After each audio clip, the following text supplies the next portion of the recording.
Kami bersyukur kepadamu, kami menyembah Tuhan. Seluruh hidup kami adalah untuk menyembah memuliakan nama-Mu, bersyukur kepadamu. Dan kami ada di tempat ini semata-mata karena kasih karunia-Mu, karena kebaikan-Mu Tuhan, karena kasih Engkau, kasih-Mu kepada kami. Biarlah kami semua diberkati pada malam ini oleh firman-Mu. Urapilah Tuhan firman-Mu, urapi hamba-Mu yang menyampaikannya, dan urapi kami yang mendengarkannya. Urapi hati kami, urapi telinga kami.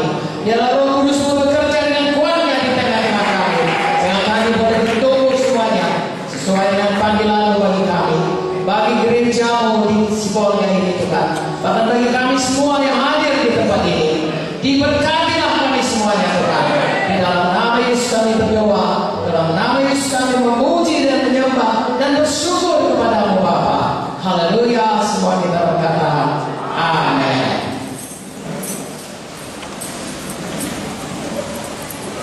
Haleluya. Ya, saya sangat bersyukur ada dengan saudara hari ini. Kita langsung saja masuk pada firman Tuhan. Terima kasih buat semua saudara yang sudah bekerja keras kemarin, saudaraku, karena kami sangat menikmati KKR semalam. Tuhan Yesus baik, sangat baik, sungguh-sungguh baik.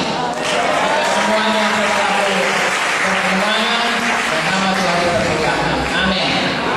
Tentunya saudaraku, pekerjaan kita sebagai gereja Tuhan tidak selesai hanya KKR. Kita harus meneruskannya, saudara semua di sini harus meneruskannya, karena perintah agung berkata, beritakanlah Injil, kemudian baptiskan mereka. Siapa yang percaya dan dibaptiskan itu diselamatkan. Lalu kemudian dikatakan, jadikan mereka semua murid, ajari mereka firman Tuhan, apa yang sudah diajarkan Tuhan kepada rasul-rasul, ya, supaya diajarkan kepada mereka. Itu sebabnya ada gereja. Kalau misalnya hanya untuk menginjil saja, KKR saja seperti semalam, maka tidak perlu ada gereja. Dulu GKI ini dimulai Pak Munti, sebelum GKI namanya Yayasan Pekabaran Injil, ya, pelayanan Yayasan Pekabaran, bukan Pekabaran Injil, Yayasan Pelayanan Kristen, ICAR. Kebanyakan adalah menginjil, saudaraku, tapi kemudian ada juga hari Jumat, ya, itu kebaktian, dan tidak bisa ada pemuritan, karena itu bukan gereja. Hanya ada sekedar menyampaikan firman Tuhan, yang untuk membangunkan iman di sana sini. Tetapi yang dikatakan dengan gereja, yaitu eklesia, itu orang-orang yang sudah selamat, dipisahkan dari dunia ini, kemudian diajari untuk bisa menjadi murid Tuhan, bahkan menjadi pengantin Kristus. Kalau nanti Yesus datang, siap untuk terangkat bersama dengan Tuhan Yesus. Jadi saudaraku, sesudah ada KKR, saudara harus meneruskan pekerjaan itu. Walaupun banyak yang menerima Yesus, tapi kalau tidak diteruskan, sama seperti saya ini dokter anak, saudaraku. Biasanya kami kalau sudah ada anak lahir di bagian kebidanan, di rumah sakit itu ada bagian kebidanan, ada bagian anak. Kalau dia sudah lahir, maka dia ibunya masih tinggal di bagian kebidanan, tetapi anaknya, walaupun dia tinggal di ruang dengan ibunya, dia sudah masuk bagian kami, bagian anak. Kami lah yang harus memelihara anak itu, supaya anak itu hidup terus selama di rumah sakit, dan kemudian diajarilah ibunya itu supaya pergi ke posyandu ataupun pergi ke rumah sakit, selalu mengcek anaknya itu supaya anaknya itu bertumbuh dengan baik. Mengapa? Karena bayi-bayi begitu lahir, mereka rentan atau mudah mati. Ya, kematian bayi pada 24 jam pertama itu besar. Ada lagi namanya kematian bayi pada umur seminggu. Ada lagi kematian bayi pada umur sebulan. Ada lagi namanya kematian anak umur setahun. Makanya saudara bisa dengar ada balita bawah 3 tahun, ada balita bawah 5 tahun. Keadaan mereka itu berbeda-beda.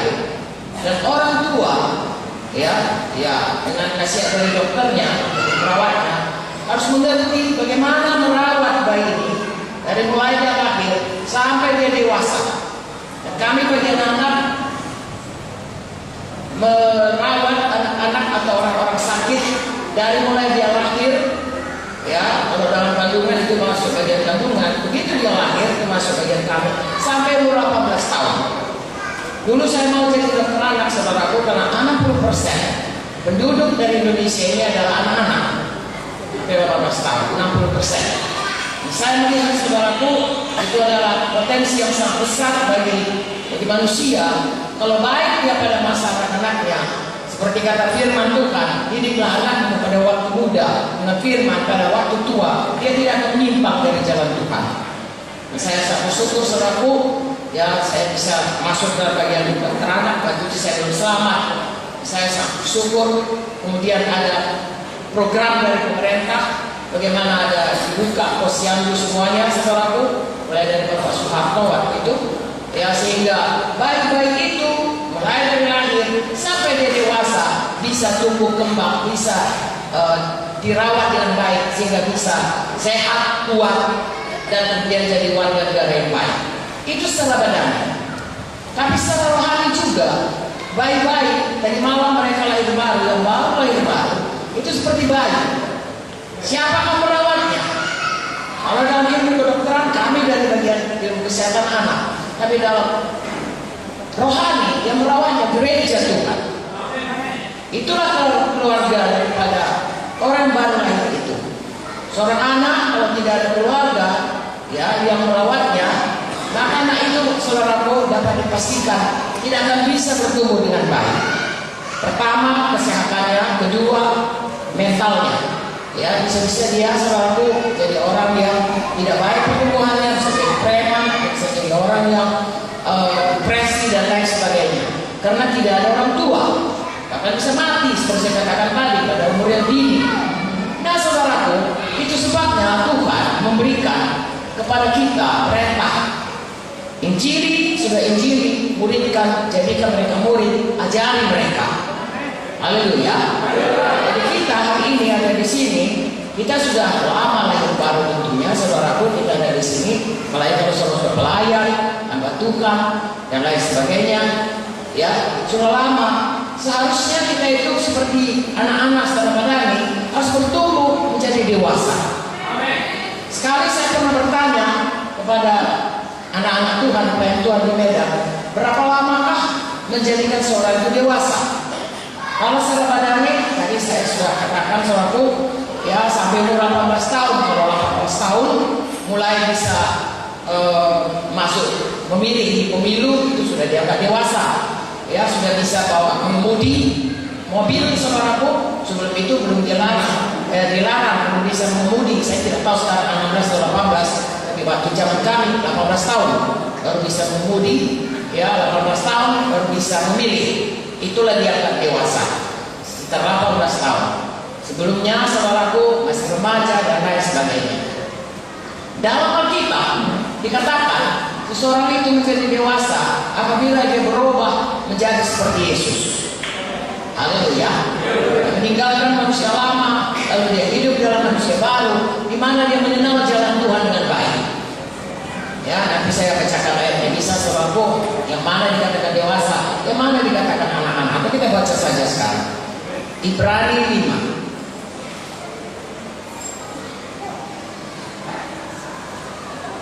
Ayat 11. Ini adalah dia bedanya anak-anak dengan dewasa.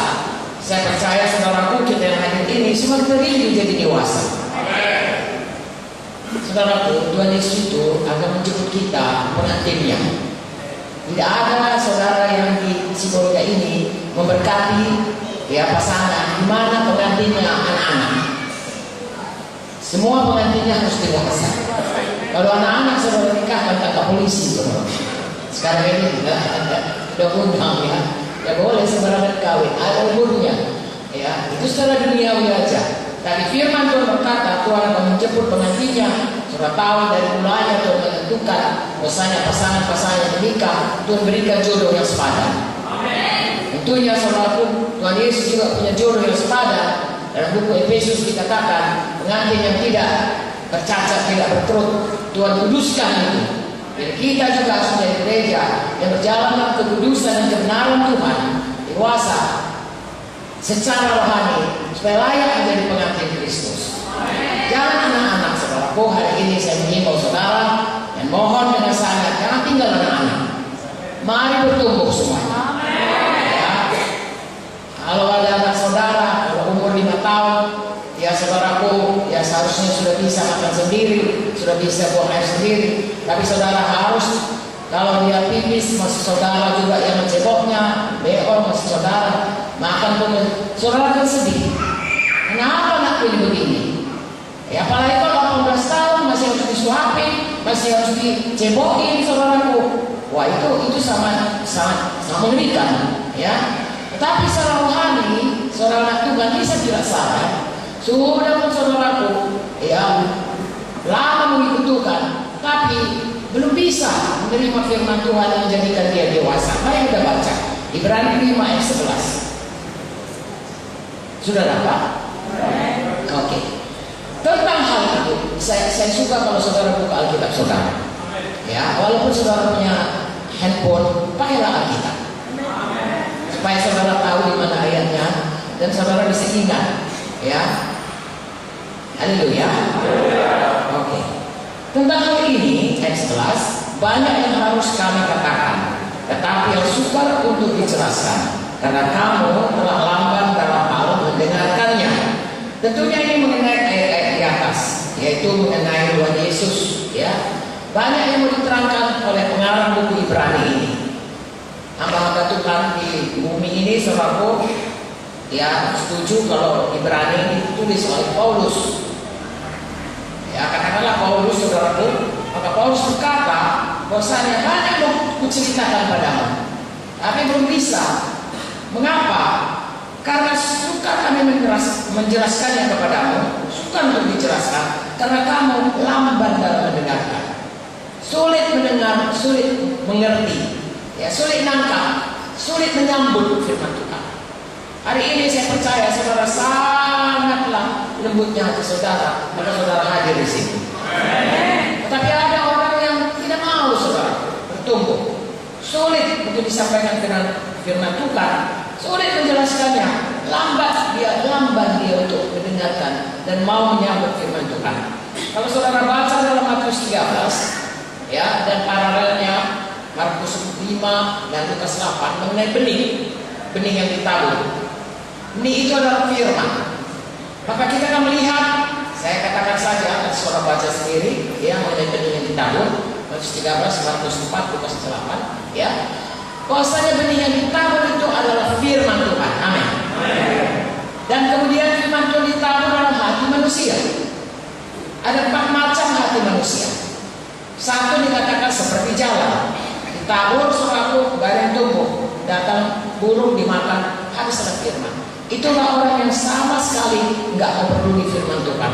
Apapun ditabur dimakan setan semuanya, diambil setan, nggak ada singgah di hatinya. Yang kedua, yaitu hatinya seperti tanah yang berbatu-batu, sedikit tanahnya, ditabur, tumbuh dia, tapi akarnya tidak bisa tumbuh banyak, tidak bisa bertahan. Lalu datanglah saudaraku, matahari terik atau angin atau apa saja saudaraku, langsung mati, lahir. Orang-orang demikian seperti KKR itu kemarin saudaraku, misalnya sukacita dia, punya iman, gembira dia, sembuh. Lalu kemudian pulang ke rumah, orang berkata, "Mengapa kau begini? Jangan, begitu begini." Kalau orang ke situ, kalau misalnya orang tuanya, "Aku kasih lagi uang sekolah," langsung berhenti. Ya, oleh karena banyak pencobaan, banyak aniaya, nggak bisa lagi tumbuh firman Tuhan ini. Begitu banyak, saudaraku, kalau di Medan itu, ya bulan 1.000 jiwa baru. Ya, jadi setahun 12.000. KKR kan di Sebangku sekian puluh ribu. KKR itu 3 kali setahun, jadi sudah banyak. Makanya kalau kemana saja kita pergi, hampir kemana saja saudara akan ketemu orang-orang yang pernah ke GKI. Bahkan bukan cuma ke GKI, bukan cuma di Medan. Kami keliling Indonesia, saudaraku, dari Papua sampai ke Nias, saudaraku.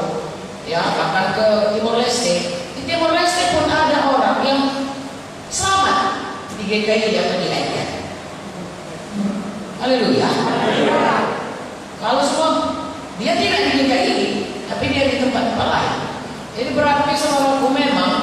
Kalau ditaruh itu bisa saudaraku tumbuh dalam hati. Tapi kalau dia seperti itu hatinya, sedikit aja niaya, lalu kemudian lahir meninggalkan Tuhan, maka matilah firman Tuhan itu. Ada lagi orang saudaraku dikasih firman Tuhan, dia terima, maka dia datang ke gereja. Tapi kemudian setelah berapa lama dia training kasar, dia training pelayanan sampai 6 bulan atau lebih, lalu mulailah datang saudaraku, diberkatilah dia, sehatlah dia. Lalu kekayaan atau berkat itu membuat dia firman Tuhan itu dibantu seperti tanah berduri, ada semaknya. Semak itu membantu sehingga benih itu tidak bisa mengeluarkan buah. Lalu dia tetap dalam duniawi. Tetapi yang Tuhan kehendaki, yaitu supaya setiap orang bisa mendengarkan firman Tuhan, dan firman Tuhan itu tumbuh dalam hati orang seperti tanah yang subur, yang lembut. Ya, yang dikatakan yang suka menfirman Tuhan, menyambut firman Tuhan, yang mengerti firman Tuhan, dan kemudian percaya firman Tuhan itu, lalu menyimpannya dalam hatinya, lalu bertekun mengerjakannya, lalu dia mengeluarkan buah 100 kali ganda, 60 kali ganda, 30 kali ganda. Artinya hidupnya berubah. Haleluya.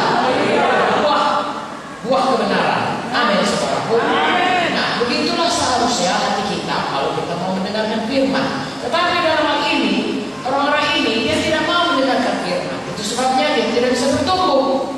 Tidak ada benih firman itu yang menyebabkan hidupnya berubah.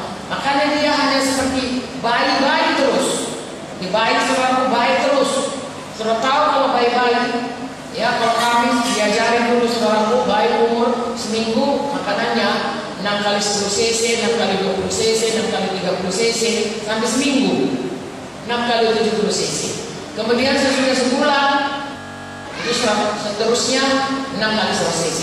Lalu sampai 3 bulan ditambah dengan makanan padat saudaraku, ya, bubur susu. Namun itu harus kami hafal dan harus kami ajari ibu-ibu itu supaya anak itu dari anak bayi, kemudian jadi anak, lalu jadi remaja, jadi dewasa. Dan umur setahun harus mulai makanan padat. Kalau minum susu terus, walaupun susu itu baik, tidak cukup untuk pertumbuhannya. Sebabnya kalau anak-anak hanya netes saja dengan anaknya sampai umur 4 tahun, anak itu kan kurang gizi. Ya harus mulai makanan padat, dan makanan padat itu akan membuat tubuhnya bertumbuh dengan sehat. Secara rohani begitu. Ayat 12 kita baca, Ibrani 5.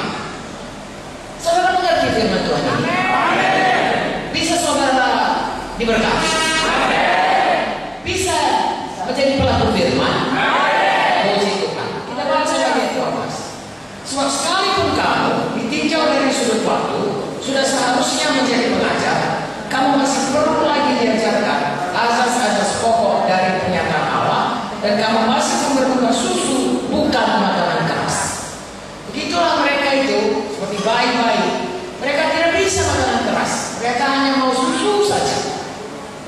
Saudaraku, kalau kita sudah selamat, relakanlah diri kita diajar, dimuridkan, diberikan firman, terima dengan baik, lakukan. Setiap perkara kecil, lalu Tuhan berikan lagi perkara yang lebih besar. Lalu kita lihat hidup kita ini berbuah. Makin lama, makin berubah. Makin lama, firman Tuhan ini hidup di dalam kita. Amsal 4 mengatakan, hai anakku, perhatikanlah perkataanku, arahkanlah telingamu kepada ucapanku, jangan menjauh dari matamu, simpanlah itu di lubuk hatimu, itu akan menjadi kehidupan bagi orang yang mendapatkannya, dan kesembuhan bagi seluruh tubuhnya. Bagi Amsal 4 ayat 20, 21, 22 ayat 3 berkata, jagalah hatimu dengan segala kewaspadaan, karena dari sanalah terpancar kehidupan. Begitulah kita harus memperlakukan firman Tuhan itu sungguh-sungguh, ya, sehingga itu menjadi kehidupan kepada kita. Misalnya contohnya saya sebelum saya selaku selamat, saya itu pemarah. Artinya kalau orang, istilahnya begini, saya tidak ganggu orang, tapi kalau orang ganggu saya nggak mau. Saya nggak mau berkata jahat dengan orang. Tapi kalau orang berkata jahat kepada saya akan berkata, sampai mati untuk mau cakap apa. Itu jahat, saudara. Tapi waktu itu saya tidak tahu. Saya pikir itulah hidup yang benar. Ya, saya tidak mau bikin jahat, tapi orang jangan bikin jahat. Padahal firman Tuhan berkata, musuh pun diberkati. Harus mengampuni. Saya tidak tahu sampai satu waktu, sewaktu saya baca firman Tuhan, orang yang berutang 10.000 talenta itu diampuni raja. Lalu dia utang orang 100 dinar tidak diampuni, dicekekkan orang itu. Tuhan marah, raja itu marah. Saya bertobat, saudara. Saya belajar syarat itu untuk mengampuni siapa saja dalam hidup saya. Karena Tuhan lebih dahulu mengampuni saya. Dan firman Tuhan berkata, kalau kau tidak mengampuni, dosamu pun tidak diampuni. Saya tahu dari awalnya mengikuti Tuhan, semua itu oleh karena pengampunan Tuhan. Jadi Tuhan mengampuni, kita juga mengampuni. Jadi menjadi kehidupan kepada kita, berubah hidup kita. Dan anak-anak ini seperti dikatakan tadi, dia tidak mau makanan keras yang mengubahkan hidupnya. Apakah itu? Kalau saudara baca di Ibrani 6, dia hanya mau dasar apakah itu ya, ayat Ibrani 6 saya baca ke bawah, ayat 1. Sebab itu marilah kita tinggalkan asas pertama dari pelajaran tentang Kristus, beralih pada perkembangannya yang penuh. Janganlah kita meletakkanlah di dasar pertobatan dari perbuatan sia-sia, dasar kepercayaan kepada Allah. Hanya itu saja. Bertobat, tidak lagi menyembah berhala, percaya kepada Tuhan, beriman supaya diberkati. Tentang berbagai baptisan, dibaptiskan, mengangkat tangan, doakan, letakkan tangan, kebangkitan orang mati, ya. Nanti kita akan dibangkitkan. Hukuman kekal, ada hukuman kekal. Cuma segitu aja. Lebih dari itu tidak. Dia selalu hanya mencari bagaimana kalau dia sakit, didoakan sembuh. Ya, bagaimana kalau finansialnya nggak baik, saudaraku, didoakan dapat berkah. Lain itu kalau misalnya kita katakan seperti tadi, harus mengampuni, sulit begitu. Saya pernah berjumpa dengan orang demikian. Saya katakan ampuni, nggak bisa. Ibu lah itu, saya nggak bisa. Mana nggak bisa sama saya karena mesti. Ibu lah, saya nggak bisa. Kalau ibu sanggup, saya nggak bisa. Saya pikir-pikir, bukan aku yang nyuruh dia mengampuni, Tuhan. Tapi begitu pun saudara, kita tidak mau terima. Mengapa? Itulah dia. Kalau kita mau bertumbuh, kita harus rela menerima pengajaran firman Tuhan. Makanan keras, firman Tuhan yang mengubahkan kita. Bukan hanya memberkati. Susu itu enak aja nih, tidur sudah siap. Kalau makan keras harus punya, harus cerna lagi, saudara. Kadang-kadang nggak enak. Ya kalau susu enak aja saudara. Karena dari bayi pun yang susu ibunya sama susu lembu, ya susu tepung. Tapi kalau makanan kadang-kadang anak-anak masih bayar nggak mau, ya kasih lagi makanan yang ini nggak mau. Banyak yang nggak suka makanan keras. Lebih enak kalau minum susu saja. Tetapi kalau kita mau bertumbuh sehat, kita mesti rela diberi firman Tuhan supaya kita boleh selalu berubah, bertumbuh menjadi dewasa. Inilah dia. Lalu kita lihat ayat 13. Sebab barang siapa yang masih memerlukan susu, ia tidak memahami ajaran tentang kebenaran, sebab dia adalah anak kecil. Seperti tadi, dia hanya tahu susu, pengajaran-pengajaran dasar, tidak mau bertumbuh. Ayat 14. Tetapi makanan keras adalah untuk orang-orang dewasa. Oleh karena mempunyai panca indera yang terlatih untuk membedakan yang baik daripada yang jahat, panca indera rohani. Saya dan saudara hidup terutama mengikuti panca indera kita. Apa yang kita lihat, apa yang kita dengar, apa yang kita cecap, apa yang kita rasakan, dan apa yang kita cium. Itulah panca indera. Dari itulah kita hidup. Misalnya saudaraku, kalau kita lihat, ya hari ini ada bom di Medan ya. Kita lihat sudah bom meledak dengan bom, saudaraku, kita akan bereaksi lari dari sini. Itulah misalnya, itu yang paling pas. Lalu kita lihat saudaraku di TV, bagaimana orang itu misalnya, oh makan ini, makan bawakan secantik ini, kulitmu mulus. Lalu kita bikin seperti itu. Benar kita lihat. Tetapi saudaraku, kalau kita ini hanya melihat dengan penglihatan saja, itu manusia duniawi. Reaksinya hanya reaksi panca indera duniawi. Tuhan memberikan kepada kita, perhatikan sayang, sesudah kita selamat, kita ini lahir baru, ada Roh Kudus. Roh Kudus itu adalah pribadi.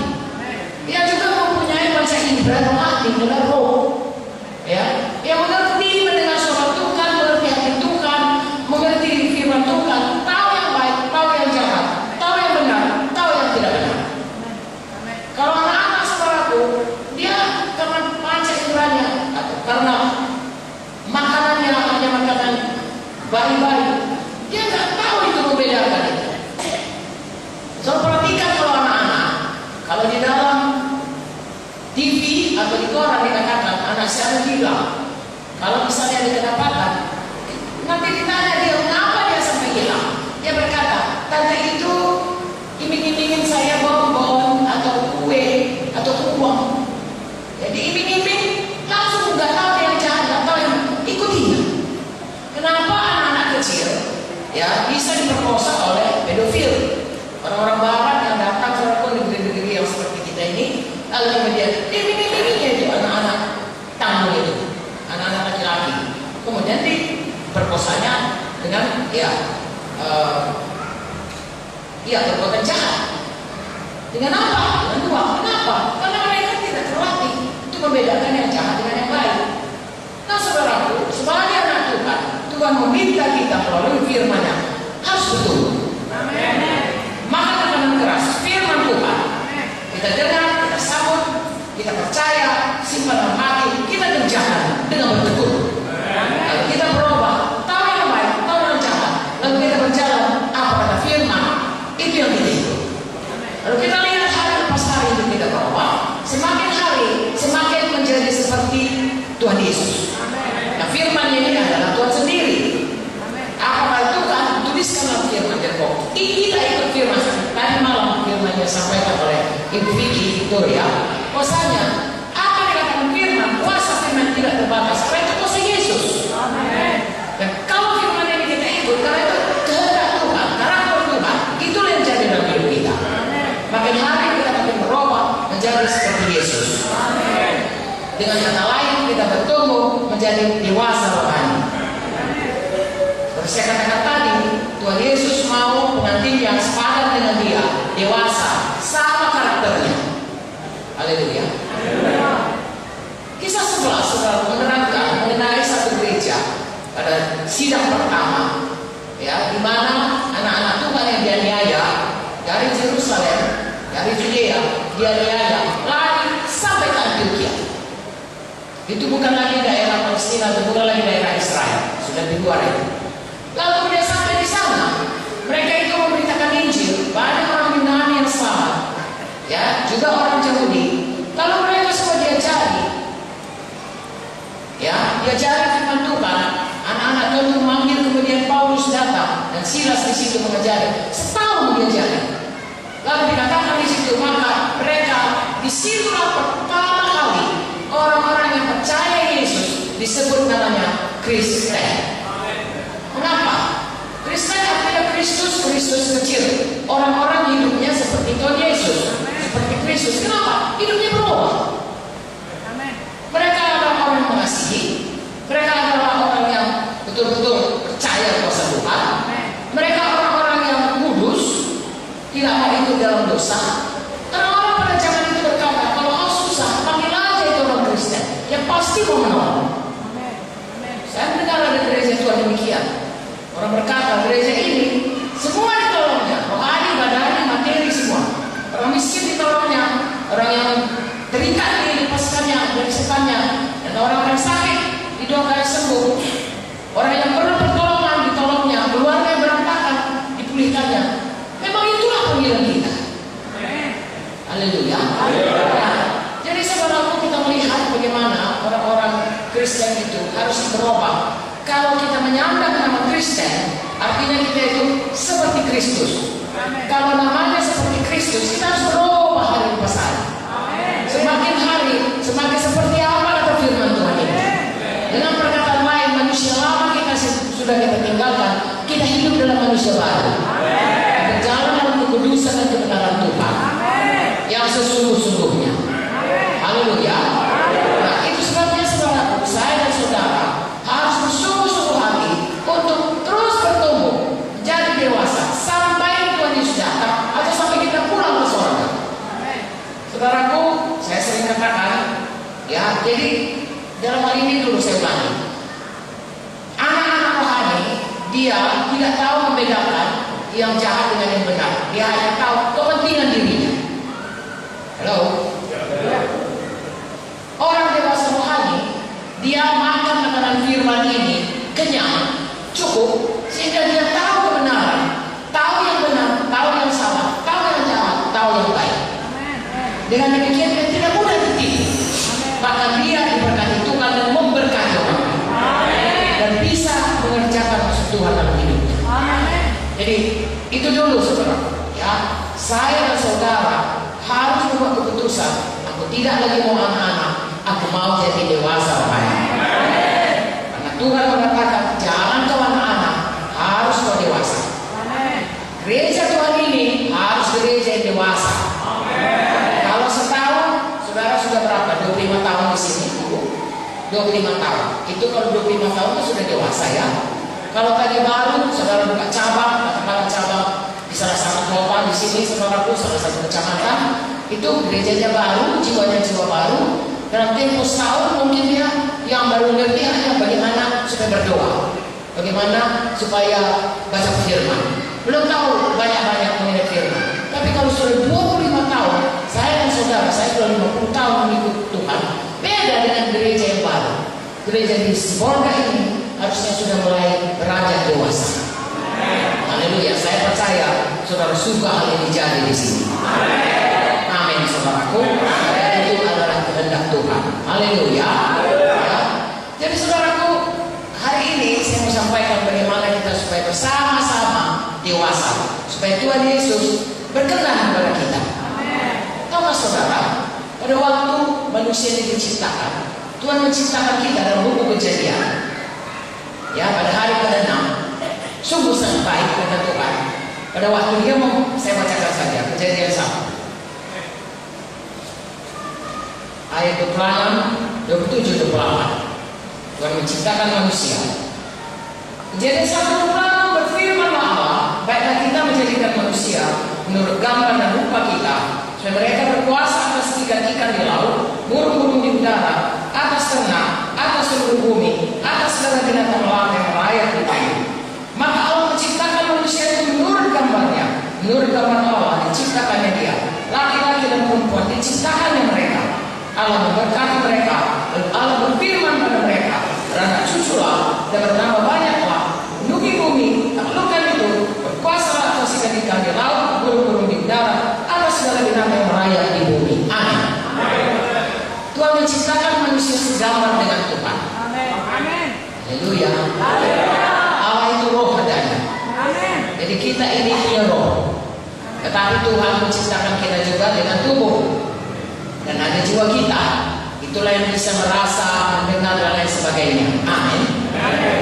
Lalu kemudian Tuhan ciptakan kita, ya, seperti Tuhan yang pertama kali Tuhan itu kekal.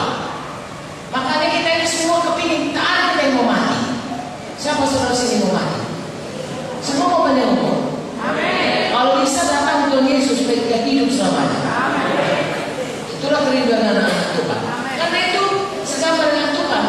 Tuhan memang mau nanti, ya. Nanti kita baca dalam buku Wahyu, saudara. Kalau saudara baca, ya, kita sempat mengingat ini. Bagaimana Tuhan itu memulihkan itu kembali. Sebab pada waktu Adam dan Hawa berdosa, manusia yang sebenarnya diciptakan dengan Allah dengan kekekalan itu, Tuhan sudah peringatkan, jangan kau berdosa, jangan kau lawan firman-Ku, jangan kau makan buah batang ini, nanti kau mati. Tapi manusia memilih untuk mendengar apa kata setan, betul-betul dia mati. Tidak bisa lagi rohnya bersekutu dengan Tuhan. Tapi puji Tuhan, Tuhan menciptakan Kejadian 3:15 nanti akan ada keturunan perempuan ini yang menghancurkan, ya, keturunan daripada ular ini, kepalanya, tetapi turunannya itu akan membatuk kakinya. Itulah waktu Tuhan Yesus sudah bersila. Bagaimana dia disalib, dia sesaratan, seragu, dia mati, lalu kemudian karena kematiannya menebus dosa kita, dia menghancurkan kuasa maut, kuasa setan atas hidup kita. Haleluya. Puji Tuhan. Ini semuanya diciptakan Tuhan. Mengapa diciptakannya? Supaya dipulihkan Tuhan rencana yang semula. Saudaraku, kita kalau tidak jadi rencana kita bisa masuk plan A dan plan B, plan B dan plan C. Tuhan kalau dia berencana, dia nggak pernah mundur rencana. Kalau Tuhan berkata masa depan kita penuh pengharapan, itulah yang dia lakukan. Jangan kita berkata.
seharusnya mencari Tuhan.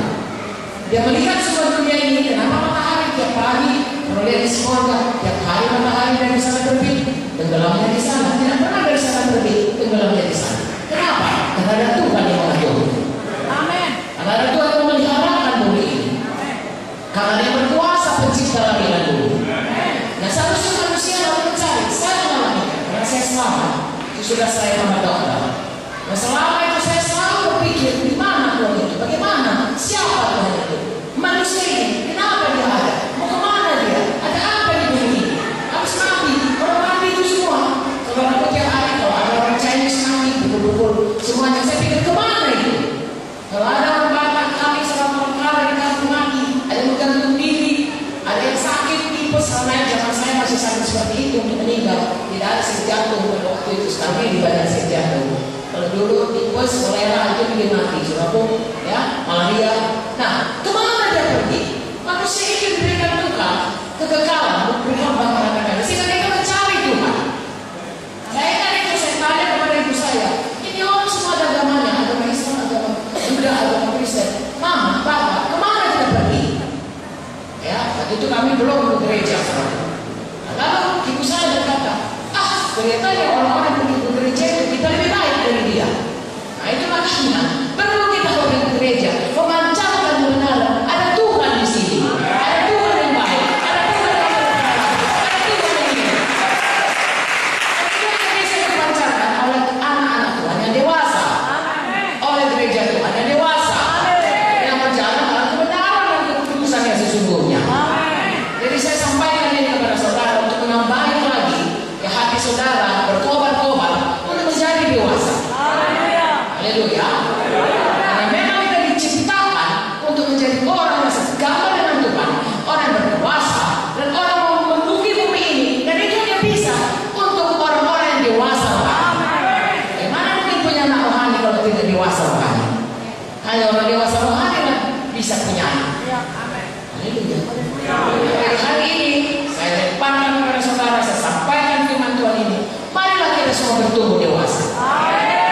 Tidak akan sempat satu malam ini, bahkan sebulan ini pun tidak. Itu kita belajar di seumur hidup. Halo, langsung diam ya. Seumur hidup. Hari ini saya mau sampaikan firman Tuhan. Nanti sesudah kami pergi, saudara bisa belajar terus. Sebenarnya seluruh kita harus pelajari, tapi setidaknya firman Tuhan ini bisa bersama-sama saudara belajar, bahwa pimpinan ibu gembala dan hamba-hamba Tuhan lainnya, supaya saudara perhatikan firman Tuhan ini. Tidak akan sempat seluruhnya saya sampaikan. Tadi saya bertanya kepada Tuhan apa yang mau saya sampaikan. Ya, saya tidak punya cetakan atau apapun saudaraku ya untuk ini kemari. Lalu saya pikir kalau ada dalam kita, saudara bisa baca ini. Saudara bisa pegang ini dan seterusnya dan mulai belajar ini sampai kita bertumbuh tiap hari lebih dewasa, lebih manusia baru, lebih menjadi seperti Yesus. Sayang, Tuhan Yesus kapan saja bisa datang. Ya, tadi ada bom di Medan ya. Tuhan bilang pada zaman ada banyak itu, ya yang membuat orang takut. Ya, banyak orang takut bukan karena apa? Mati ketakutan. Akhir zaman. Dengar berita aja sudah ketakutan, shock. Nah itulah dia. Gempa saudaraku, kami baru dari Ambon. Begitu kami pergi, gempa lagi di sana. Lalu saya telepon hamba Tuhan di sana, saya katakan bantulah saudara baru datang. Lalu mereka pulang.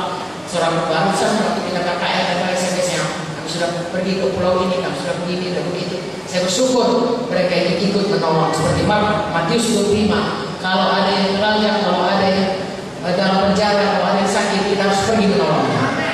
Saya bersyukur. Tapi tadi pagi, datang lagi di TV, ada lagi gempa di Pulau Seram. Gereja kita di Pulau Ambon, dekatnya itu ada Pulau Seram, ada lagi Pulau Bulu, banyak lagi pulau lain, penuh pulau-pulau.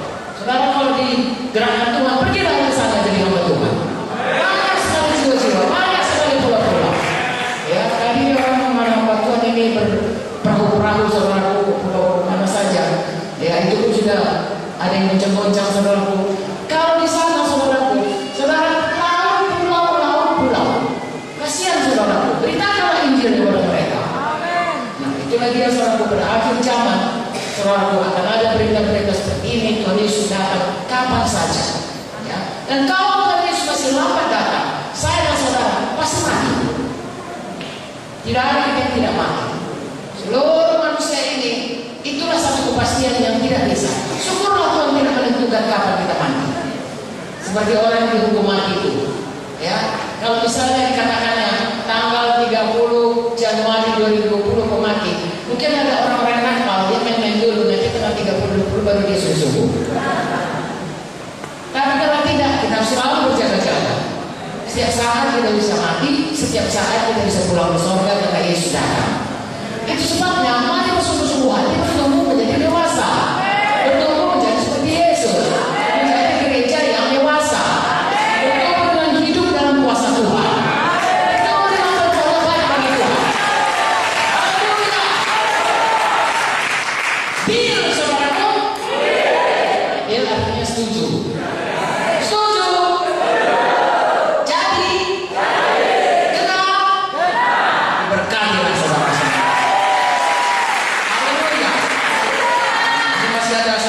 Termen lagi.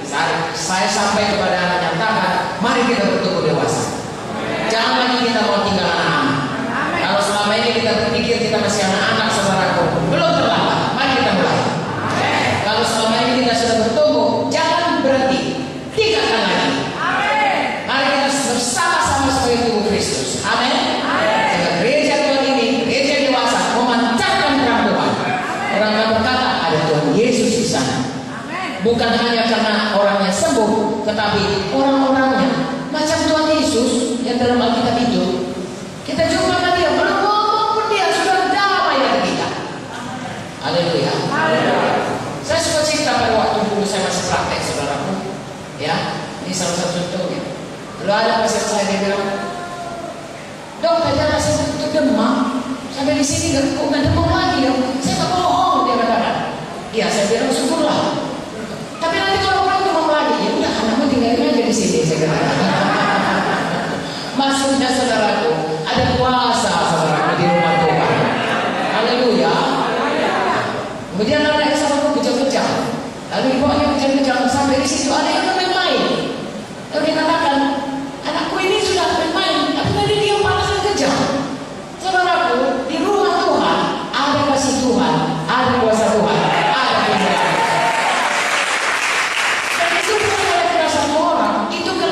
Semua bersama. Haleluya. Mari kita baca Efesus 4 supaya saudara dapat ayatnya, lalu saudara pakai ayat ini dalam hidup saudara. Efesus 4 dari ayat 1 sampai ayat 6. Sama-sama kita membacanya. Mari kita berdiri supaya kita lebih sungguh-sungguh. Efesus 4 ayat 1 sampai 6. Sudah dapat? Oke. Apa kepalanya? Kesatuan jemaat dan karunia yang berbeda-beda. Ini mengenai kesatuan jemaat. Apa saya? Kuat-kuat. Kesatuan jemaat. Ayat 1 sampai ayat 6 mengenai kesatuan jemaat. Saudara kita sama-sama membacanya. Nanti saudaraku sesudah hari ini bersama-sama lagi saudara renungkan ini, saudara cari, praktekkan ini dalam gereja ini. Kita baca sama-sama.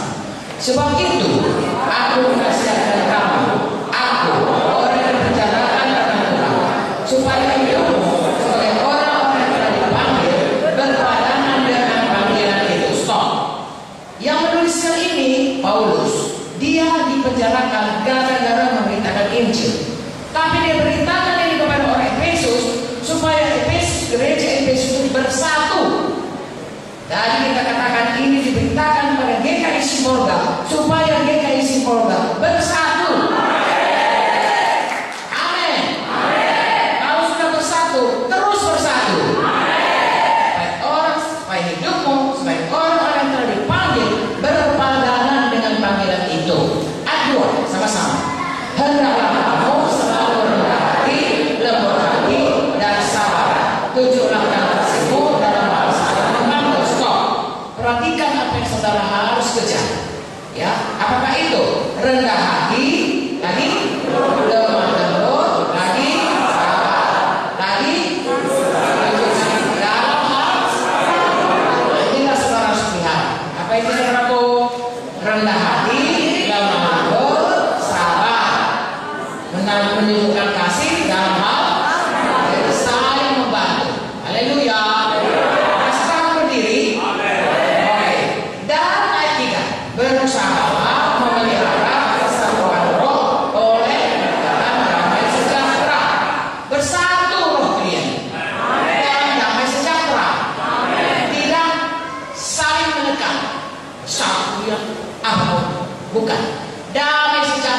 bersatu. Mengapa bisa bersatu? Karena ada Tuhan di dalam hati kita masing-masing. Ada Raja Damai di dalam hati kita. Sebabnya kita bisa damai sejahtera. Amin. Masih satu berdiri. Ayat 4. Satu tubuh, satu roh, sebagaimana telah dipanggil kepada satu pengharapan yang bergantung dalam panggilanmu. Satu tubuh, jangan dipecah-pecah kita ini.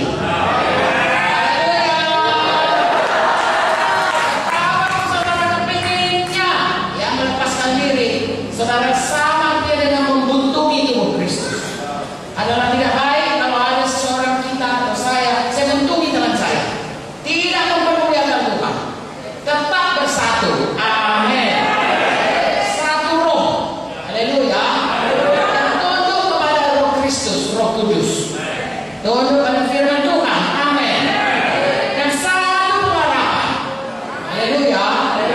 Kamu dalam panggilan. Semua kita punya panggilan. Kita punya pengharapan. Di bumi ini ada pengharapan kita. Di sorga ada pengharapan kita. Haleluya. Baik, ayat 5. Satu Tuhan, satu iman, satu baptisan. Amin. Berapa Tuhan kita? Siapa itu? Satu iman kita. Kepada apa iman kita? Firman Tuhan. Berapa kita? Satu. Iman kita hanya tergantung dari mana datangnya iman? Nah, firman Tuhan. Jadi iman kita sesuai dengan firman Tuhan. Tidak ada pikiran manusiawi, hanya ada firman. Satu baptisan. Haleluya. Nama Bapa, Anak dan ayat 6. Satu Allah dan Bapa dari semua.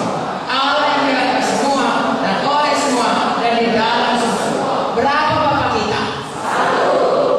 Bapa di surga, Bapa kita. Siapa di sini anak Bapa?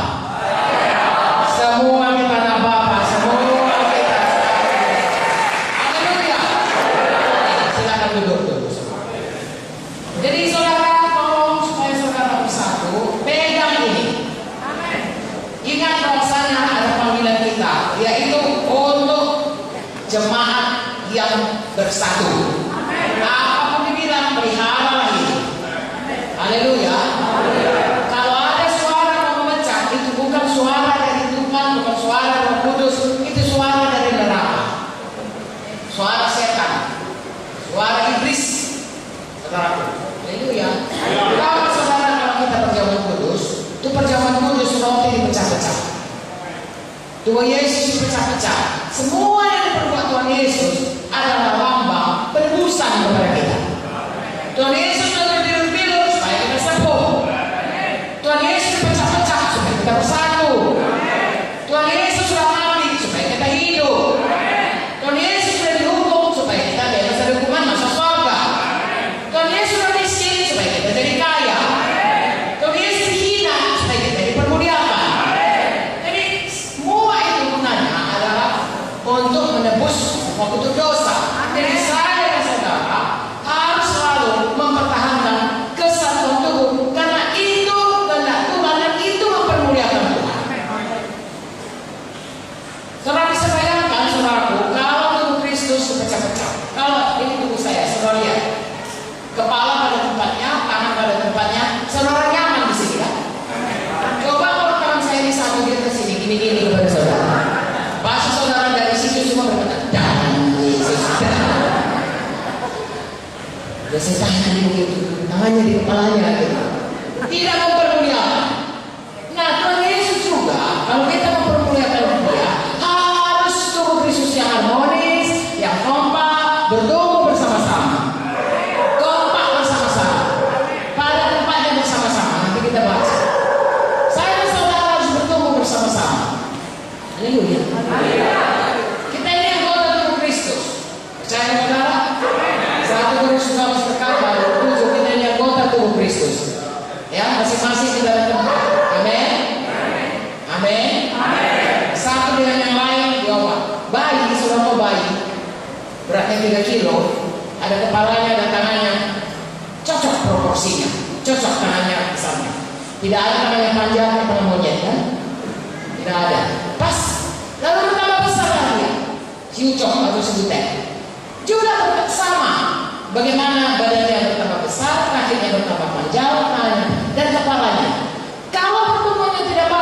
sudah bisa melihat orang-orang yang tidak baik. Saya kepalanya besar, kayak monster.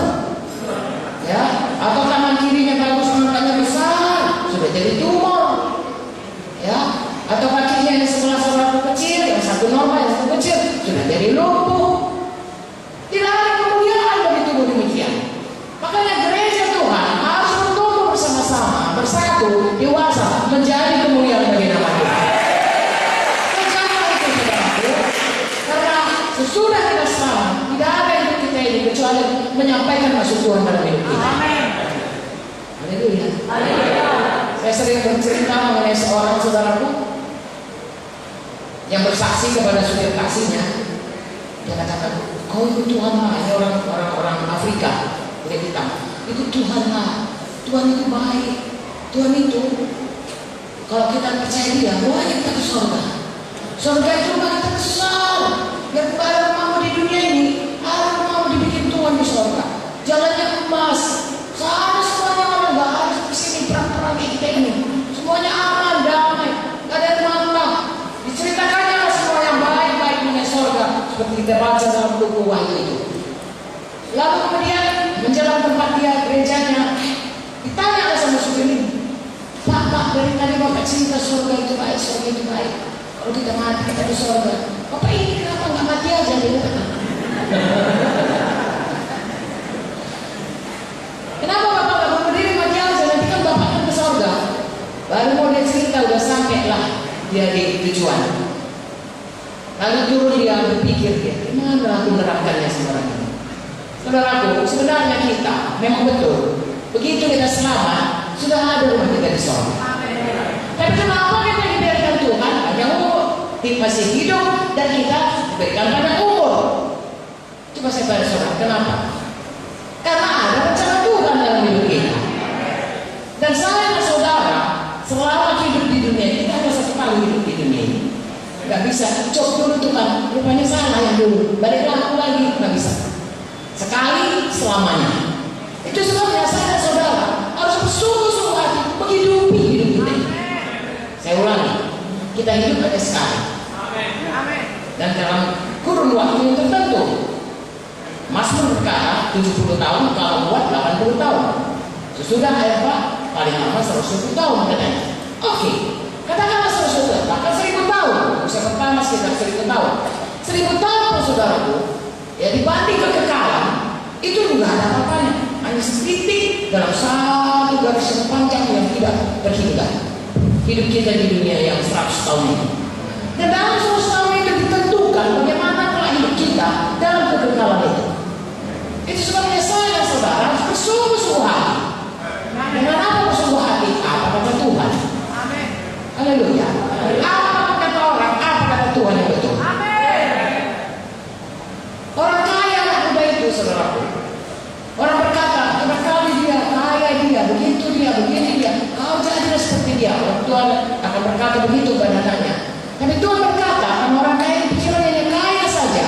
Maka Tuhan berkata, hai orang bodoh.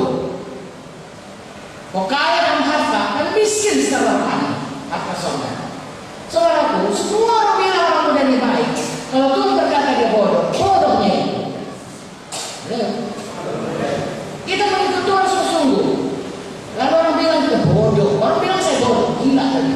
Pada waktu saya tinggalkan semua saudaraku, ya layanan saya, pekerjaan saya, pekerjaan saya saudaraku, ya saya dosen senior, paling baik saudaraku. Bukan karena saya tidak baik, Tuhan mau saya. Sehingga sebelum saya keluar, seminggu atau 2 minggu saya keluar, ada kuesioner, ada tanya jawab kepada mahasiswa. Dosen mana yang paling baik? Dosen mana paling baik cara mengajarnya, bahan yang diajarnya, ya, dan kemudian yang paling bisa dipakai kalau kita jadi dokter di periferi atau di desa di mana saja. Kalau tahu saya dapat paling baik. Bahkan kepala bagian saya pun kalah. Mengapa? Karena Tuhan mau menyatakan dirinya, bahwasanya menjadi hamba Tuhan bukan karena nggak ada kerja lain. Tuhan memilih yang terbaik untuk menjadi hamba Tuhan. Nah, saya tidak menyesal, tapi saudaraku, itu semuanya orang berkata saya bodoh. Semua orang bodoh. Sampai terakhir ini saya bertemu dengan teman-teman saya yang sudah 50-60 tahun. Saya masuk kedokteran tahun 60. Udah 60 tahun kami sama. Mereka ada yang sudah pakai tongkat, ada yang sebagainya. Saya keliling-keliling. Saya tanya, di mana kau? Di Timor Leste, di mana kau? Di Papua. Dia bilang, kau masih kuat ya. Lalu perkataan mereka bersaksi, bahwasanya kata kau melayani Tuhan, itu sebabnya kau masih tetap kuat dan sehat. Akhirnya mereka mengakui. Kau perlu dengan bodoh. Tahu nggak saudara? Bodoh katanya. Sabar kata Tuhan. Kata Tuhan yang betul. Makanya hari ini saudara pikirkan apa kata Tuhan mengenai kita. Apa kata orang? Ya apapun kita melakukan juga ini saudaraku. Pikiran duniawi jangan ikutkan. Ikutkan apa kata firman. Kalau kata firman, gereja harus bersatu. Bersatu itu saudaraku. Rendah hati kata Tuhan. Rendah hatilah itu. Apa saja kata Tuhan. Mari kita ikutkan sungguh-sungguh. Hari ini kita sudah belajar gereja harus bersatu. Berikutnya ada karunia berbeda-beda. Saya dan saudara sebagai anggota tubuh punya karunia berbeda-beda. Bukan saya yang menentukannya, Tuhan yang menentukannya. Tiap-tiap kita bertanggung jawab untuk menjalankan karunia ini. Seperti kalau orang 5 talenta harus berbuat 5, 2 talenta berbuat 2, 1 talenta bukan gara-gara 1 dia dipakai Tuhan, karena tidak dijalankannya talentanya. Jadi saya dan saudara harus menemukan apa karunia Tuhan dalam kita dan melayani Tuhan sesuai dengan karunia ini. Haleluya. Dan tinggal bersehati dengan sesama tubuh Kristus di gereja lokal. Amin. Mari kita berdiri lagi sama-sama kita baca. Ayat 11 sampai ayat 16. Masih sanggup? Belum mengantuk? Saya yang belum mengantuk. Haleluya. Tuhan tolong kita semuanya. Amin. Mari kita baca ayat 11 sampai ayat 16 ya. Dan ialah yang memberikan baik rasul-rasul maupun nabi-nabi, baik pemerintah-pemerintah Injil maupun gembala-gembala dan pengajar-pengajar untuk memperlengkapi orang-orang kudus bagi pekerjaan pelayanan, bagi pembangunan tubuh Kristus, sampai kita semua telah mencapai kesatuan iman dan pengetahuan yang benar tentang anak Allah, kedewasaan penuh yang tak pertumbuhan sesuai dengan kepenuhan Kristus, sehingga kita bukan lagi anak-anak diombang-ambingkan rupa pengajaran kami pengajar oleh permainan palsu manusia dalam perincian mereka yang menyesatkan. 15. Tetapi teguh berpegang pada kebenaran di dalam kasih, kita bertumbuh dalam segala hal karena Dia Kristus yang adalah kepala, daripadanya seluruh tubuh yang rapi tersusun dan diikat menjadi satu pada pelayanan semua bagiannya sesuai dengan kadar pekerjaan tiap-tiap anggota menerima pertumbuhannya dan membangun dirinya dalam kasih. Ini sangat padat sekali. Oke, saudara kita berdiri. Ayat 11. Ia yang memberikan rasul-rasul, nabi-nabi, pemerintah Injil kepada gembala, pengajar-pengajar. Ini pemimpin dalam sidang.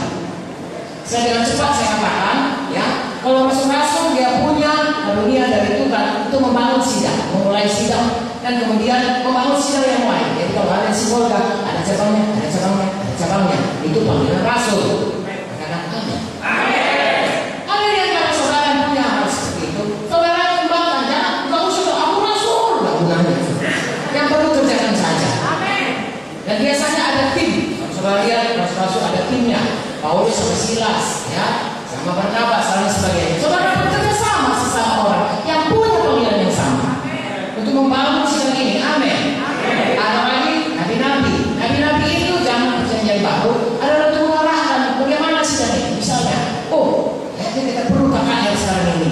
Nah, kita tahu sampai itu gembala.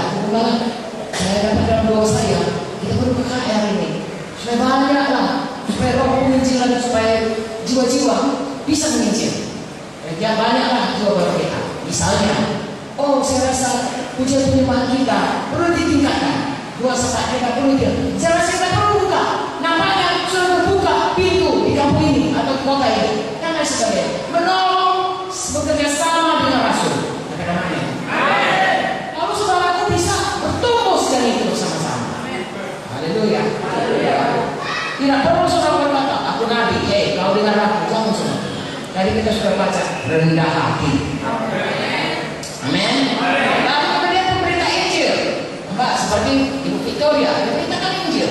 Ya, kalau pemerintah Injil itu dia perlu rapat, ya, untuk memberitakan Injil sampai orang lain bertobat dan kemudian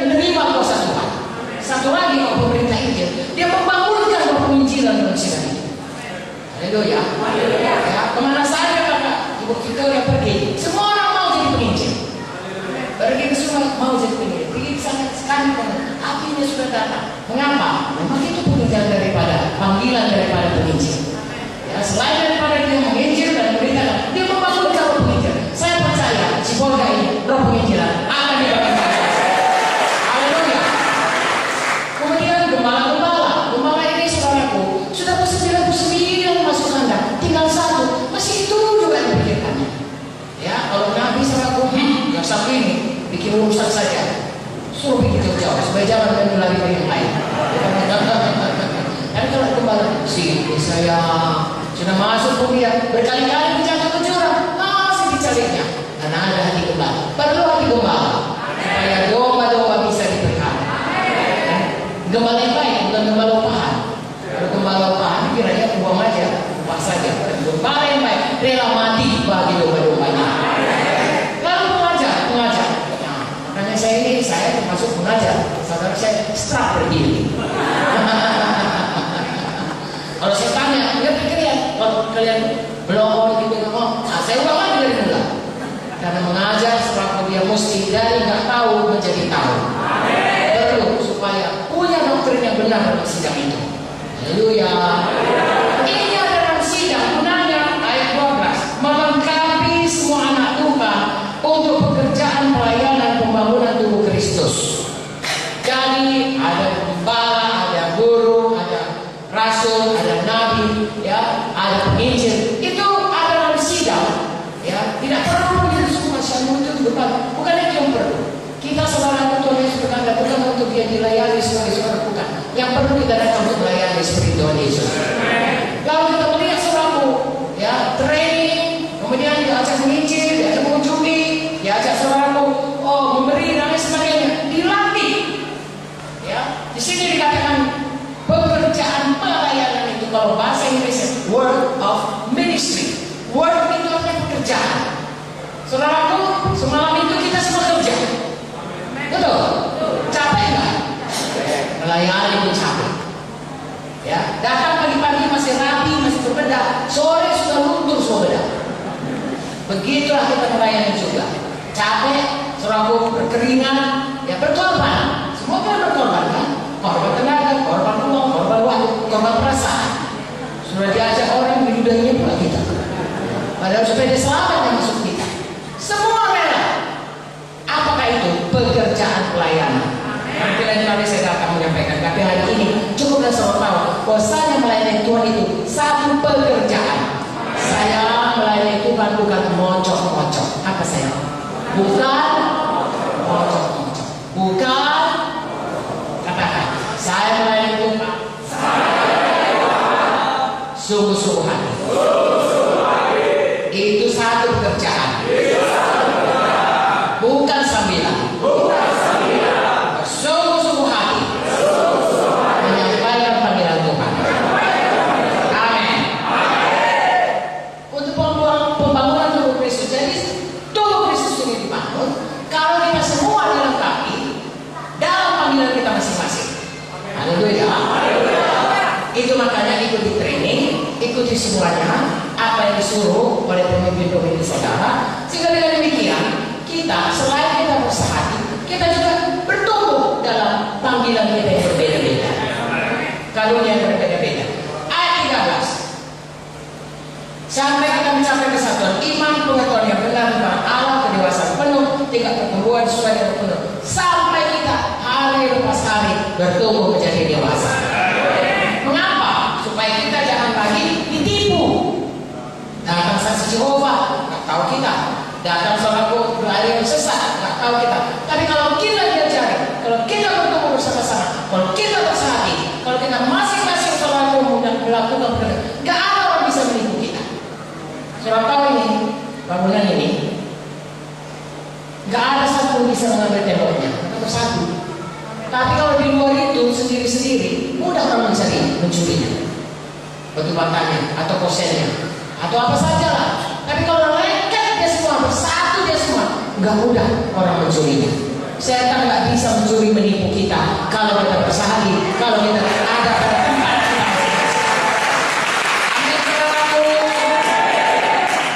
Dan kepalsuan ya, kita bukan anak-anak. Allah memberikan pengajaran oleh permainan palsu manusia. Kelicikan mereka menyesatkan. Tidak ada ajaran sesat yang bisa menyesatkan kita. Amin. 15. Tetap kita dengan teguh berpegang pada kebenaran. Apakah kebenaran itu? Kebenaran. Tapi dalam kasih. Tadi sudah diajari. Sabar. Kasih itu sabar, murah hati, dan seterusnya. Tidak mementingkan diri sendiri. Jadi kita berpegang kepada kebenaran, tapi dalam kasih. Lalu kita bertumbuh dalam segala arah. Ada dia, Kristus. Jadi saudaraku, seperti saya katakan tadi, bertumbuh dengan harmonis hidup ini. Siapa jadi pemimpin pujiannya? Betul-betul bersehati. Siapa jadi pendoa sahabatnya? Siapa jadi yang memimpin KKS-nya? Semua akan bersehati. Tidak ada yang tidak dilayani. Semua mau melayani. Tidak ada yang tidak mau dibantu. Semua mau membantu.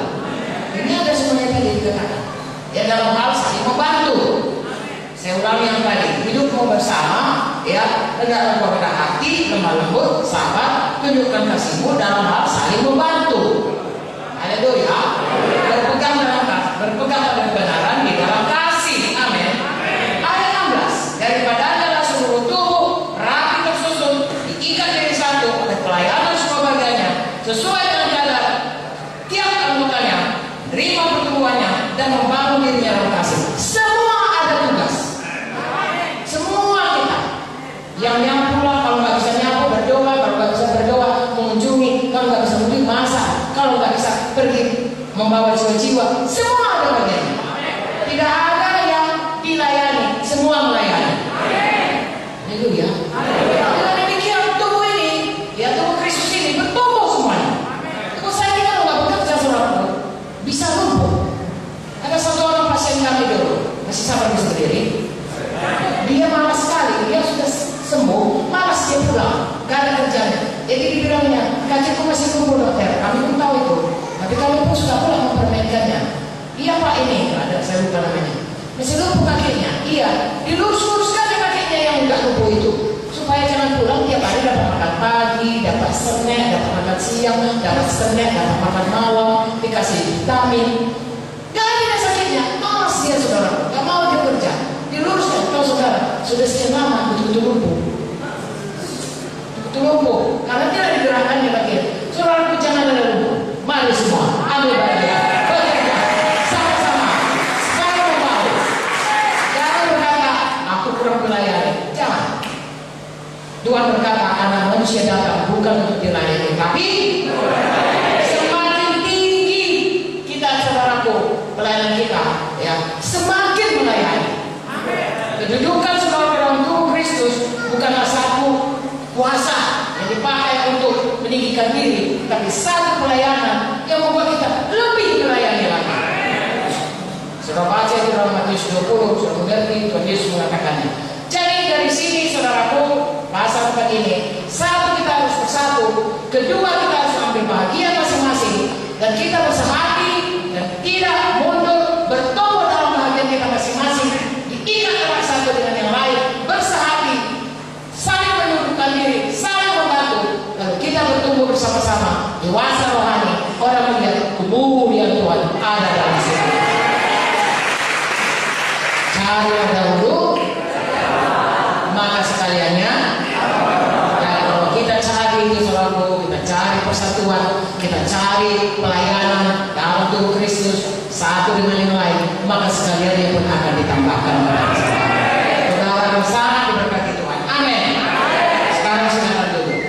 Bagian terakhir saya hampir siap. Sudah berapa jam ini? Sudah 2 jam. Sorry ya, pergi jujur. Oke, yang terakhir ini manusia baru, nanti saudara lebih dapat lagi. Saya hanya membacakan ayat 17 sampai ayat 32. Jadi saudara pelajari lagi pasal 4 ini. Ya, saya minta kepada Ibu Gembala di sini, ya, Purba, supaya nanti diajarkan lebih baik dari saya mengenai hal ini. Karena memang Ibu ini langsung mengenal saudara satu persatu. Haleluya. Bapak Aluseri dan pemimpin-pemimpin lainnya. Tapi ini satu hal lagi yang saya dan saudara harus kerjakan. Kalau mau kita bertumbuh menjadi dewasa, apakah itu? Berubah, meninggalkan manusia lama, mengenakan manusia baru.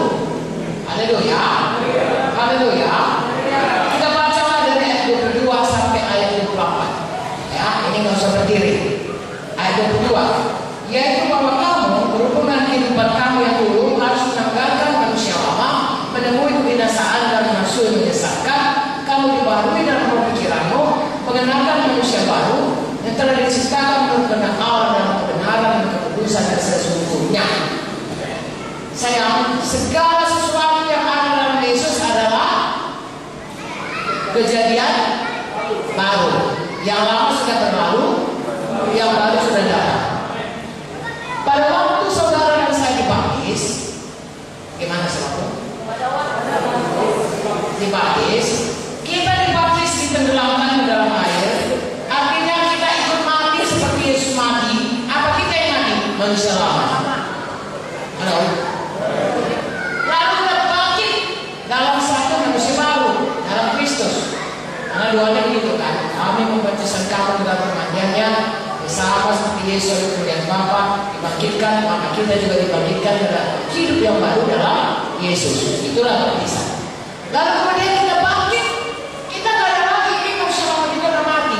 Yang bangkit baru ini adalah manusia baru dalam Yesus, yang dibaharui terus pikirannya dan rohnya, dibaharui terus oleh firman Tuhan seperti yang kita katakan tadi, terus menerus dibaharui, dan sudah dibaharui harus dipakai, memakai manusia lama. Jadi seperti saya tadi, kalau tadinya pengarah, roh jadi peramah, tidak mengampuni, roh jadi mengampuni. Kalau tadinya kasih itu cemburu itu kan tanda kasih, tidak, kasih itu tidak cemburu. Berubah saudara, sebaliknya dari cemburu selalu memberkati. Nah, berubah. Jadi saya dan saudara kalau mau bertumbuh menjadi dewasa harus mengenalkan manusia baru. Ada 3 perkara, harus bersatu, harus bertumbuh di dalam panggilan apa yang sudah diberikan Tuhan dan pelayanan, dan juga harus bertumbuh dalam karakter. Haleluya. Kalau saudara tidak bertumbuh dalam pelayanan, bertumbuh dalam kuasa Tuhan, tapi tidak bertumbuh dalam karakter, saudara seperti monster. Coba kalau orang, dia hebat, pintar dia, tetapi tidak ada kasih dalam dia. Dia bawa mobil itu dorong Tuhan, tumbuhkan di mana-mana, bahaya. Tapi kalau ada kasih saja, tapi tidak ada kuasa pun tidak banyak dampaknya. Kesian. Tapi orang sakit tetap sakit. Kalau orang jahat tetap jahat. Saudara, Tuhan mau kita seperti tadi, hidup kita berubah dan kita punya kuasa. Menang terhadap setan, menang terhadap dosa, menang terhadap kena daging. Lalu bertumbuh menjadi dewasa. Amin. Dan hidup memerintah bersama dengan Tuhan Yesus. Artinya setan tidak bisa lagi suaminya terhadap kita, terhadap keluarga kita, terhadap gereja Tuhan. Sebabnya kita selalu berdoa mengusirkan setan. Amin. Dan dalam nama Yesus setan harus tunduk. Haleluya. Ayat 5 sampai ayat 32 ini adalah contoh-contoh. Dalam Alkitab Perjanjian Baru ini banyak dituliskan bagaimanakah itu berubah menjadi manusia baru. Ada dalam buku Kolose, ada dalam seluruh buku, ada diterangkan bagaimana kita hidup sebagai anak Tuhan. Tapi saya mau bacakan ini untuk mendapat gambaran kepada saudara bagaimanakah orang yang berubah dalam Tuhan. Apa sayang? Berubah dalam Tuhan. Apa sayang? Selalu gitu ya. Haleluya. Inilah dia contohnya.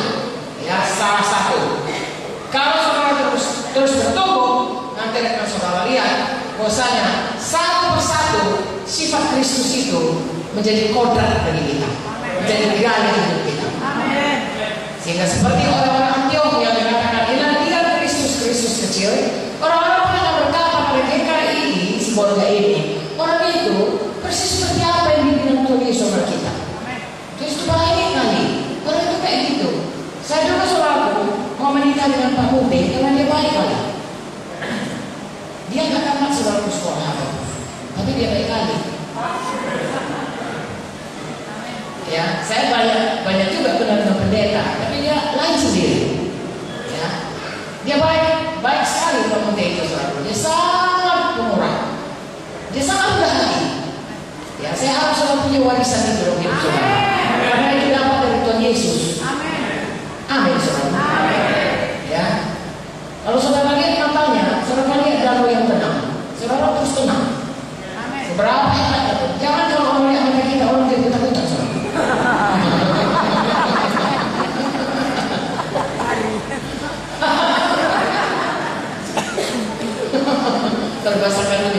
saudaraku. Ya, makanya saudaraku, setiap kali ya orang dekat dengan kita, orang mendapatkan ya, setidaknya saya katakan selalu kepada waktu saya masih memimpin untuk kebaktian minggu, pada yang menjaga pintu menerima tamu. Ya, sekali seminggu kami bergantian ada penerima tamu. Ya, kumpul lagi dengan yang kedua syafaat, kumpul lagi di sekolah minggu. Ya, kalau penerima tamu saya katakan, tolong masih manis-manisnya seminggu. Begitu manisnya sampai separuh persoalannya tinggal di pintu gereja ini. Tinggal separuh lagi kerja saya katakan. Haleluya. Ya, ada cerita mengenai ini. Bagaimana seorang bunuh diri. Ya, lalu dia naik ke atas satu hotel. Di jendelanya dia meloncat. Semua berseru-seru, anaknya jangan pak.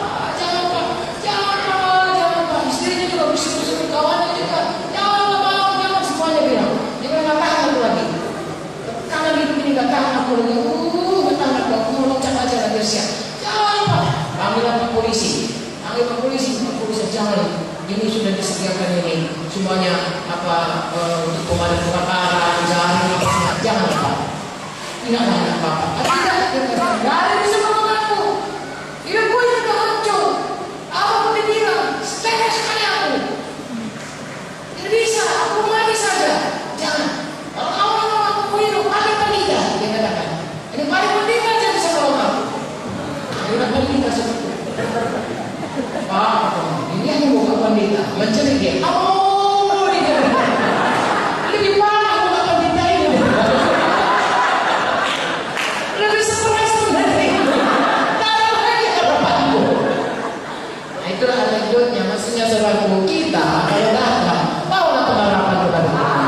Dan kita terus bertumbuh oleh firman Tuhan yang hidup dalam hati kita, sehingga kita selalu saudaraku merasakan damai sejahtera, dan itu menyebar kepada orang lain. Kalau garam ini, kalau garam, semua sekali rasanya tidak enak. Kalau garam langsung enak. Amin. Ya, hidup orang yang enak datang kita langsung tenang dia. Di sini banyak ikan ya. Lalu semua saudaraku, ya ikan ditaruh garam, jadi laku sampai kemana-mana. Kalau nggak ada garam, busuk semua. Begitu hidup kita. Dunia ini kan busuk saudaraku. Bagaimana dunia ini akan bertambah terbaca dengan Tuhan berkata. Kalau dulu kita nggak pernah dengar bagaimana orang memutilasi ya, memotong-motong, menggal-menggal istrinya atau pacarnya. Sekarang ini sebenarnya biasa saja. Sampai akhirnya orang lihat si anak udah dimutilasi. Ada nggak ada lagi tidak. Mula-mula dengar begitu ya. Karena kita mau memecahkan. Tapi saudaraku di dalam Tuhan, biarlah saudaraku kita walaupun di mana cara dunia ini, kita seperti garam yang mencegah memperlambat kebusukannya sampai Yesus datang. Kota kita ini berkati karena ada di dalam ini di sekolah.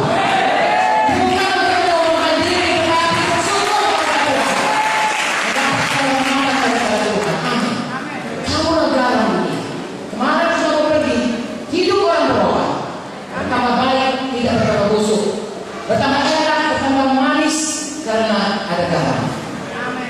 Enak rasanya. Haleluya. Kalau terang dunia, terang itu saudara berdiri sebiji aja, berlaku kamar ini ada gunanya. Karena terang itu lebih kuat daripada di mana ada terang saudara, kegelapan ada terang. Tapi kalau tidak ada terang, kegelapan, maka kita tidak bersambung kita akan tersesat. Dan ada terang saudara, maka kita bisa menerangi jiwa-jiwa dalam kepada Tuhan. Haleluya. Haleluya. Mereka ini saudara di sekolah seperti mercusuar di bawah sana. Mercusuar dia terus pada gerak dia berputar sehingga tidak ada kapal yang tersasar pada kanan-kanan. Tapi kapal tahu kemana jalan yang safe untuk sampai pada tujuan. Itu juga saudara di Cibolga ini. Saudara dapat mercusuar di kota ini. Karena melihat terang Tuhan, orang tahu kemana mereka datang, siapa yang harus mereka jumpai, kemana cara keselamatan, dan mereka tidak binasa. Jadilah terang, jadilah garam. Haleluya. Itu panggilan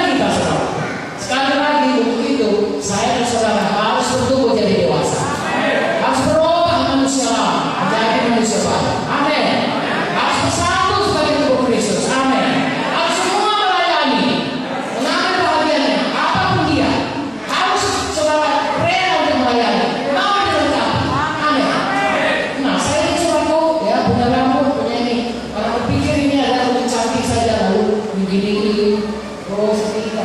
Bagus. Tapi bukan itu. Yang paling utama ini gunanya untuk menampung keringat.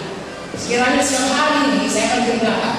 Kalau keringat itu jatuh di alis, maka dia mengalir ke sana. Kalau tidak, kalau saya cukur ini, maka saya akan kelihatannya tuyul ya. Tapi lebih dari itu, keringat akan masuk ke mata saya, sehingga saya akan berdoa sebelum-sebelumnya mulai besok surat ayat 5. Maka saya berkata terus, karena masuk terus peluhnya. Nah, rambut ini sepertinya sempat buka. Ini rambut adalah rambut bangkalan. Kalau saudara jatuh, tidak langsung juga otak, ada bangkalannya. Haleluya. Ya, kamu saudara-saudara bikin macam-macam modelnya, tapi fungsinya terutama untuk makan. Semua tidak ada fungsi semua. Haleluya. Ya, tai itu ada gunanya, bulu itu ada gunanya, tai mata, tai seperti apa enggak? Tai kuping itu, saudara, orang kalau yang panas dan goreng tai kuping, jangan digoreng. Mengapa? Karena tai kuping itu kalau masuk serangga kecil-kecil, lalu dimakan dengan tai rasanya, keluar.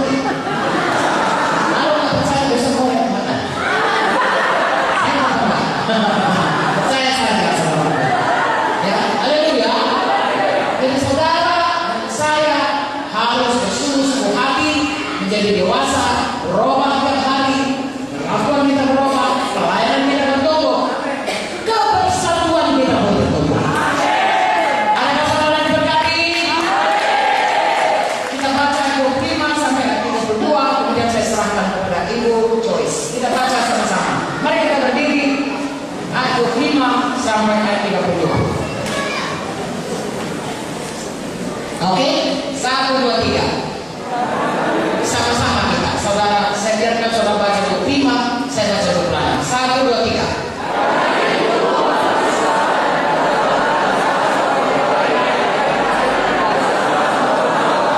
Apabila kamu menjadi marah, janganlah kamu berbuat dosa, janganlah matahari terbenam sebelum padam amarahmu. Orang yang mencuri, janganlah ia mencuri lagi. Tapi baiklah yang bekerja keras dan melakukan pekerjaan yang baik dengan tangannya sendiri, supaya dapat membagikan sesuatu kepada orang yang berkekurangan.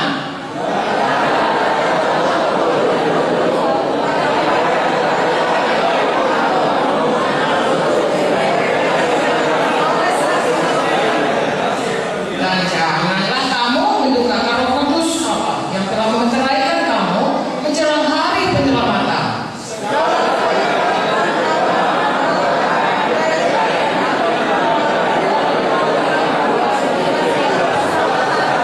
Tetapi hendaklah kamu ramah orang terhadap yang lain, penuh kasih mesra dan saling mengampuni, sebagaimana Allah dalam Kristus Yesus telah mengampuni kamu. Sama-sama 32. Tetapi hendaklah kamu ramah, penuh dan saling, sebagaimana Allah dalam Kristus Yesus telah mengampuni kamu. Amin. Sebelum saya serahkan kepada Joyce, saudaraku, perhatikan. Ada beberapa hal yang paling utama di sini dituliskan. Pertama, mengenai dusta, kemudian mengenai marah, kemudian mengenai perkataan kotor, kemudian mengenai mencuri. Saudaraku, itu semua banyak dari mulut. Dusta, jangan pakai mulut ini untuk berdusta. Ya, tidak siap, tidak di atas tidak. Lebih dari itu, jahat. Haleluya. Kemudian dusta, bohong, sama itu marah, perkataan juga marah. Sebaliknya dari marah, mari ramah. Bilang sama keluarga, jangan marah saudaraku, ramah. Ramah. Harus saudara senyum selebar-lebarnya kepadanya. Haleluya. Kemudian perkataan kotor. Orang Israel mengucapkan perkataan busuk, kotor, gak bisa, gak beriman, gak bisa masuk tanah Kanaan, mati semuanya saudara. Tetapi perkataan kita harus membangun. Hati-hati dengan perkataan kita. Amin. Haleluya. Saya ulangi sekali lagi. Mari semua saudara bersatu. Mari semua saudara melayani Tuhan menurut panggilannya. Sampai Yesus datang. Bersungguh-sungguh hati. Mari berubah semua. Dewasa